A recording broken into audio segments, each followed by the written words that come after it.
Start.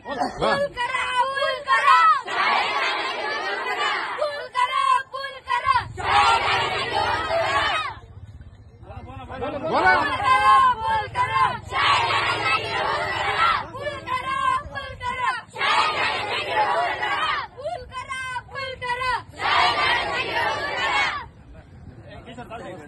या ठिकाणी आपण सर्वजण पाहू शकता की आम्ही शालेय विद्यार्थी आज या आंदोलनाला पाठिंबा देण्यासाठी या ठिकाणी आलेले. खरं तर या चिमुकल्यांना हे आंदोलन काय, उपोषण काय, आमरण उपोषण काय याच्याबद्दलची माहिती तशी कमीच, परंतु त्यांना एवढं समजलं फक्त की ज्या पुलावरून आपल्याला शाळेमध्ये रोज यावं जावं लागतं, गेल्या 22 तारखेला जी अतिवृष्टी झाली आणि खरं तर हा पूल बऱ्याच वर्षापासून खराब झालेला आहे. नांदगाव जिल्ह्यातील जातेगाव आणि वैजापूर, नांदगाव तालुक्यातील जातेगाव आणि वैजापूर तालुक्यातील वाकला या गावांना जोडणारा हा जो काही आमचा वाकला आणि जातेगाव रस्ता आहे, या ढेकू नदीवरील हा महत्वाचा पूल आहे. या पुलावरून जे काही शालेय विद्यार्थी असतील किंवा मग शेतकरी, जे शेतकऱ्यांना आमच्यासाठी जे काही शेतमालाचं एक जवळचं मार्केट, कोलठाण मार्केट म्हणून जे आज सध्या कांदा उत्पादक शेतकरी असतील किंवा इतर शेतकरी असतील त्यांना आपला शेतमाल या ठिकाणाहूनच घेऊन जावं लागतं. परंतु आता सध्या आम्ही गावकरी तर बऱ्याच वर्षापासून या अडचणीतून जातोच आहे, पण ते प्रशासकीय अधिकारी या ठिय्या आंदोलनाच्या माध्यमातून या ठिकाणी भेट देण्यासाठी आलेले. त्यांनी ही सगळी परिस्थिती पाहिली की या पुलावर जवळपास कमरा एवढले खड्डे पडलेले आहेत आणि त्यामुळं बऱ्याच वेळेस त्या नदीवरून, त्या पुलावरून पाणी वाहत असताना या शालेय विद्यार्थ्यांना त्यांची शाळा बुडवावी लागते. आताच एका विद्यार्थिनीने या ठिकाणी सांगितलं की तिचा नवोदयचा पेपर होता, बरोबर आहे, तो नवोदयचा पेपर तिचा बुडाला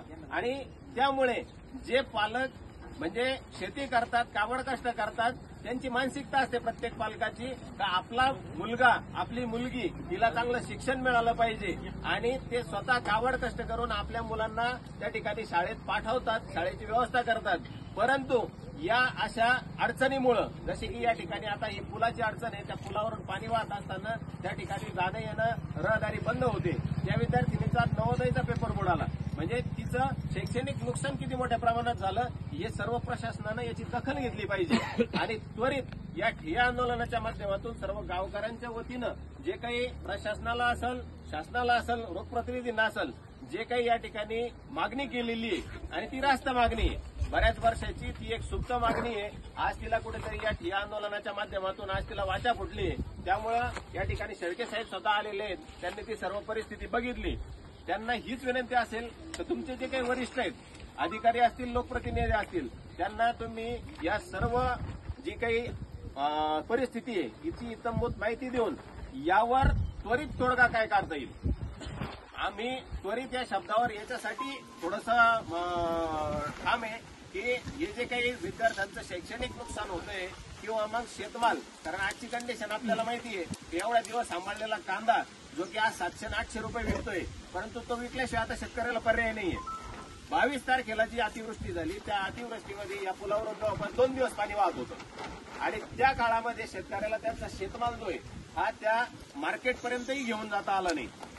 त्याची जर आपण पार्श्वभूमी बघितली तर त्या कांद्याच्या गाड्या 1-2 दिवस अगोदर उद्या मार्केटला नेण्यासाठी भरून ठेवलेल्या होत्या, त्या तशाच ठेवाव्या लागल्या. म्हणजे 700 रुपये 800 रुपये कांदा त्या ठिकाणी विकायचा, इकडे गाडीवाल्याला 2-2 दिवसाचं भाडं द्यावं लागलं.